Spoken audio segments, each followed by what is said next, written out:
Hey guys, ഏച്ചിന്റെ കല്യാണ function ആയതുകൊണ്ട് തന്നെ നാട്ടിലേക്ക് വേണ്ടേ വണ്ടി എടുത്തിട്ടാ നാട്ടിലേക്കൊന്ന് ഇത്രയും ദൂരം പോകാനുള്ളതുകൊണ്ട് തന്നെ നല്ല ഷോൾഡർ തന്നെ ഉണ്ടാവും. അതുകൊണ്ട് തന്നെ ഞാൻ മൂവ് കാണിച്ചിട്ടാ പോയിനി. നാട്ടിലേക്ക് പോകുന്നതിന് മുമ്പ് തന്നെ താടി മുടി മുടിച്ചിട്ടാ പോയത്. താടി ഓടിക്കുമ്പോഴത്തേക്കാണ് ഞാൻ നല്ലോണം ചുരുക്കായി. പണ്ട് എനിക്ക് ഭയങ്കര ഭാഗ്യാന്ന് പറഞ്ഞുകൊണ്ട് മോട്ടർ ഇട്ടാട് മോട്ടർ അടിച്ചു പോയി. പിന്നെ കിണറിലെ വെള്ളം കോരിട്ടാട്ടാ ഞാൻ കുളിച്ചിന്. അതെല്ലാം കഴിഞ്ഞ് വീട്ടിലെത്തിയപ്പോഴാ സംഭവം കണ്ടേ. മുടിയെല്ലാം പോയിട്ട് തല പൊതിച്ചോറ് പോലെ ആയിട്ടുണ്ട്. ആരും കാണാണ്ടിരിക്കാൻ വേണ്ടിയിട്ട് അതേപോലെ തന്നെ ഞാൻ പൊത്തി വെച്ചുട്ടാ. അത് കഴിഞ്ഞിട്ട് ഞാൻ നേരെ ചങ്ങാൻ്റെ അടുത്തേക്ക് പോയി. കല്യാണത്തിന് പോയി ഡ്രസ്സ് എടുത്തില്ലെങ്കിലും ചെരുപ്പിനോടുള്ള ബന്ധം കൊണ്ട് ചെരുപ്പ് മാറ്റിയില്ല കേട്ടാ. ചങ്ങാൻ്റെ അടുത്ത് പോയിട്ട് കുറച്ചേരം പഴയ സിനിമയിൽ ഇരുന്ന് കണ്ടുട്ടാ. എന്നിട്ടും അവന്റെ ഫ്രിഡ്ജൊന്നും തുറന്നു നോക്കിയതാണ്. ഇത്രയും പുരാതനായ സാധനം വേറെ എവിടെയും കാണാൻ പറ്റൂല കേട്ടാ.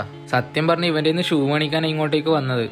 കാണാൻ ആളൊരു വലിയ കഷ്ണം പോലെ ആണെങ്കിൽ ഇവന്റെ ഫോൺ നോക്കിയാൽ തീരാവുന്ന പ്രശ്നമേ ഉള്ളൂ കേട്ടാ. ഈ ആത്മാർത്ഥത കാണുമ്പോൾ നിങ്ങൾ വിചാരിക്കും പണിയെടുക്കുന്നതാണ്. ശരിക്കും പറഞ്ഞാൽ റീൽസ് എടുക്കുന്ന കേട്ടാ.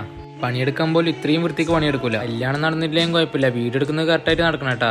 പരിപാടിക്ക് ചെക്കനോടൊന്ന് ഡാൻസ് കളിക്കാൻ പറഞ്ഞതാണ്. ഇത്രയും വൃത്തിക്ക് കേൾക്കാൻ ഡാൻസ് കളിക്കുന്ന ഞാൻ വിചാരിച്ചിട്ടില്ല. ഏറ്റവും കൂടുതൽ പണിയെടുക്കുന്നവർക്കില്ല അവാർഡ് ഉണ്ടെങ്കിൽ ഞാൻ ഫസ്റ്റ് ഇയാൾക്കാട്ടാ കൊടുക്കുക. ഇയാളെ പോലെ പണിയെടുത്ത ആരും ഇല്ലാടാ. ഒരു പണിയെടുക്കാണ്ട് ഫുഡ് കഴിക്കുമ്പോൾ കിട്ടുന്ന സുഖം അത് വേറെ തന്നെയാട്ടാ. എല്ലാ കൂട്ടത്തിലും കാണൂല, ഏത് പാട്ടിട്ടാലും ഒരേപോലെ ഡാൻസ് കളിക്കുന്ന ആള് അത് ഇയാളാട്ടാ. ഒരു 100 പാട്ടിട്ടാലും സ്റ്റെപ്പ് ഒന്ന് തന്നെ. ഇവരൊക്കെ ആട്ടാ എൻ്റെ ഫാമിലി. ഇന്നത്തെ വീട് അത്രയേ ഉള്ളൂ. അപ്പം ശരി.